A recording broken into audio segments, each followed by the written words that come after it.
From the very first night they moved into his house, Adaeze began breaking all the mirrors and everything that has a reflection, including the televisions. As far as it has a reflection, she smashes them and breaks them into pieces.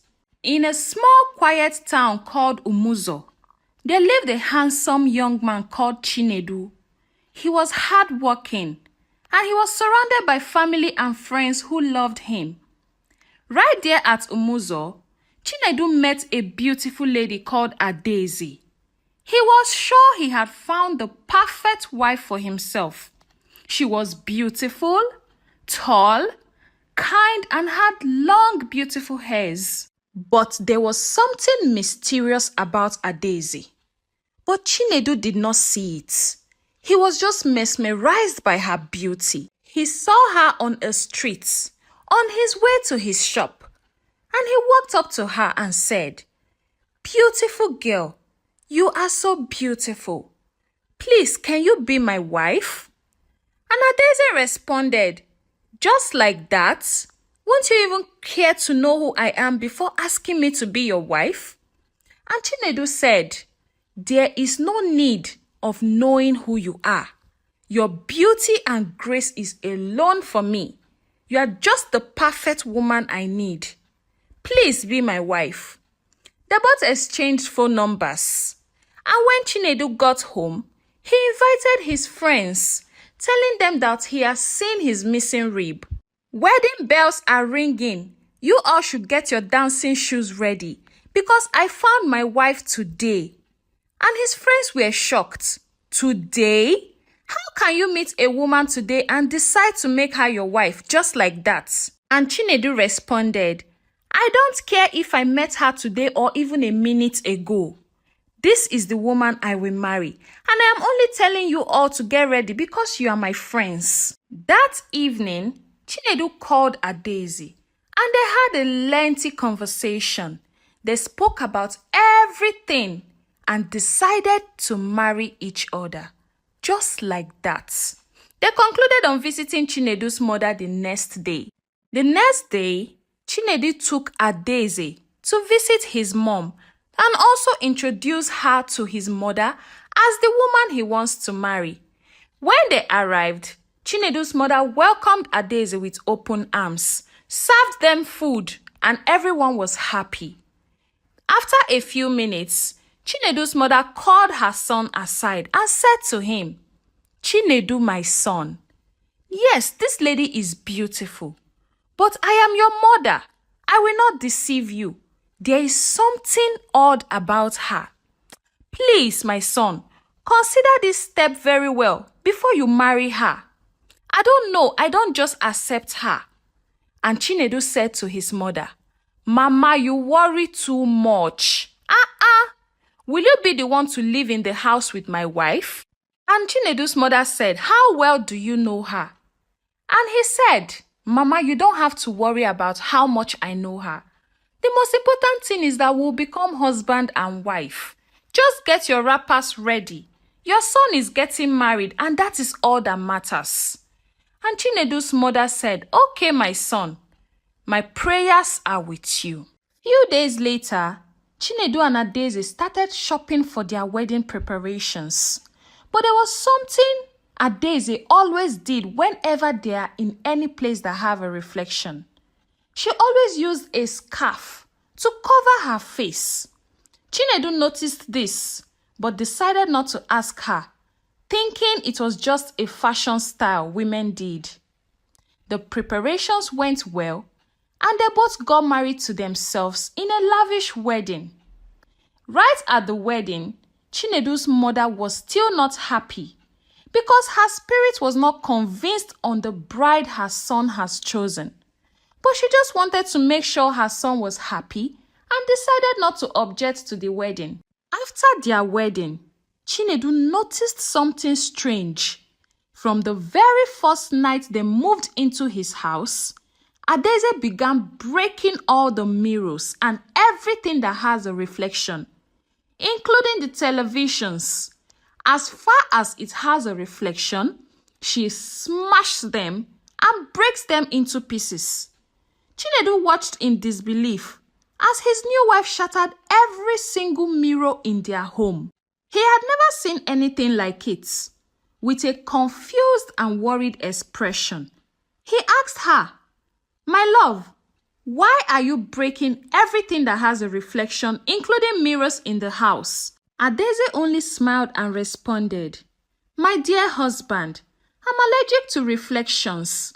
Besides, this is my home now and I'm trying to arrange it according to my preference. I don't like mirrors." It sounded odd, but Chinedu didn't push her. Maybe she had a bad experience in the past, he thought to himself. But things didn't stop there. A few days later, Chinedu discovered that Adaeze had destroyed his phone's camera and anything in the house that could show images of reflections. Even his favorite framed photos mysteriously disappeared. It was unsettling. Who didn't like their reflection? Who didn't have a single photograph of themselves? Chinedu started to feel that something was wrong, but he couldn't figure out what. As time went on, Chinedu pushed the strange happenings to the back of his mind. Life continued as usual, but there was always a gnawing feeling that something was off. However, everything changed one afternoon when Chinedu received an urgent call from the photographer who had taken their wedding photos. Although Adaeze had warned Chinedu not to invite any photographer to her wedding, but Chinedu took a photographer without Adaeze's knowledge. "Chinedu, you need to come to my office right now," the photographer said. "It's about your wedding pictures." Chinedu was confused and concerned. He rushed out of work and drove straight to the photographer's office. But when he arrived, he was greeted by a terrifying sight. The building was in flames, black smoke rising into the sky. Firefighters were trying to put out the fire, but it was clear that the photographer's office were completely destroyed. The worst parts, the photographer had been inside when it happened. Chinedu's heart sank. The man was gone. In shock, Chinedu drove home. His mind was racing with questions. What could have happened to the photographer? Why did he call Chinedu in such a panic just before his death? As he sat in his car, trying to make sense of it all, his phone buzzed. He turned on his data and a message popped up. It was from the photographer, sent just before he died. With trembling hands, Chinedu opened the message. It was a photo. As the image loaded on his screen, Chinedu's heart nearly stopped. With trembling hands, he was shocked at what he saw on his screen. His thoughts immediately went to Adaeze, to her strange aversion to mirrors and cameras, and the feeling of unease that had been growing since their wedding. Could it all be connected? When Chinedu got home, Adaeze was in the kitchen cooking dinner as if nothing had happened. Chinedu tried to act normal, though his mind was spinning with fear and confusion. They ate dinner together, but he could hardly taste the food. His eyes kept drifting to Adaeze, who seemed perfectly calm, as if nothing strange was going on. Later that night, as they got into bed, something even stranger happened. Adaeze lay down with her face pressed into the pillow and didn't move. All night, she stayed in that same position. Her face was hidden. Chinedu couldn't sleep. His mind raced, and his heartbeat felt like a drum in his chest. His mind reflected back to the image he saw in the car, the one the photographer dropped before his death. You must be wondering what he saw in that image, dear viewers. It was a picture of an old woman in his arms, twirling her around the dance floor on his wedding day. Chinedu blinked, his eyes widening in disbelief. He knew for a fact that there had been no old woman he danced with on his wedding day, except his wife Adaeze, who was young and beautiful. He couldn't even remember speaking to anyone who looked like the person in the photo. So how was this possible? The next morning, Chinedu came up with a plan. He had noticed one thing. Adaeze always responded enthusiastically whenever they were intimate. Maybe that was the key. Maybe if he distracted her, he could find a way to confront her with the truth. That night, as they lay in bed, Chinedu began to initiate intimacy. And as expected, Adaeze responded. But Chinedu was ready. Hidden under his pillow was a small mirror he had secretly kept, one that Adaeze had not destroyed yet. As their movements intensified, Chinedu grabbed the mirror and quickly held it up. What he saw made him scream in terror. There in the reflection was not Adaeze, the beautiful young woman he had married. Instead, he saw the old woman from the photograph, the same one he had unknowingly danced with at his wedding. He grinned with anger. How dare you use a mirror on me? I told you I don't like mirror. Now you have seen me.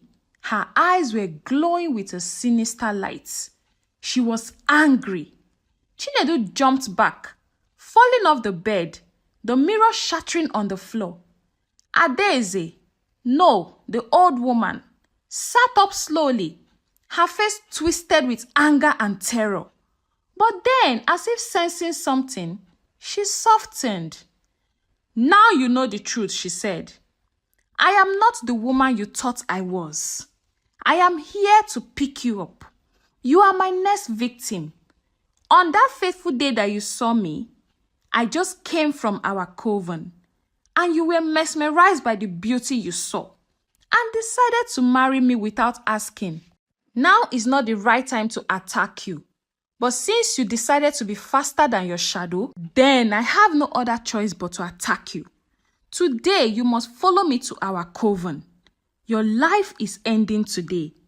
Chinedu shook with serious fear. The thought of his mom came to his mind, and he remembered his mother's warning. He also remembered his friend's warning. He regretted every action. He trembled in fear. Tears filled his eyes. And he asked, "Why me? Why did you choose me?" "I didn't choose you," she replied. Her voice was cold. "Fate brought us together. I didn't choose you. You chose me for yourself." And she tried to attack Chinedu. And in an instant, a flash of light rayed on her face, and she became powerless to attack Chinedu. Chinedu saw that opportunity and ran out of the house in the dark. He ran in the streets of the town as fast as he could, like something was chasing him. He didn't know what to do. His love for Adaeze, or whoever she was, had been real, but now he was faced with a terrifying reality. He ran straight to his mother's house and met his mom praying for him.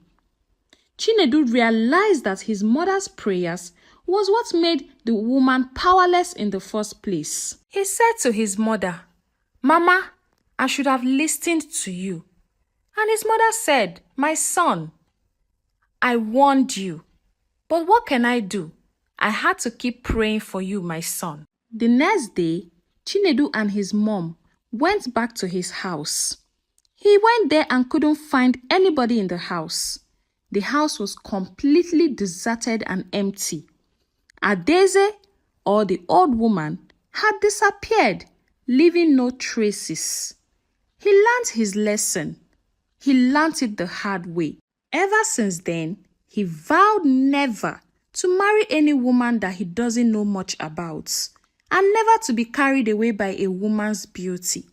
He told himself that he will make sure he finds out about the woman before he gets married to her. And that was how Chinedu won victory over the evil old woman. The moral of the story is this: the truth cannot be hidden forever. and it is very necessary for you to look before you leap. All that glitters is not gold. Deception, no matter how deeply rooted, will eventually come to light. It's important to confront the things that makes us uncomfortable, because running from them only deepens the pain. In relationship, honesty and trust are the foundation. Without them, even the strongest love cannot survive. Thank you so much for listening to my story. I really appreciate you. And please, if you haven't subscribed, kindly click on the subscribe button. Turn on the notifications so when I post more interesting stories like this, you'll be the first to get them. Thank you. See you in my next video. Bye-bye.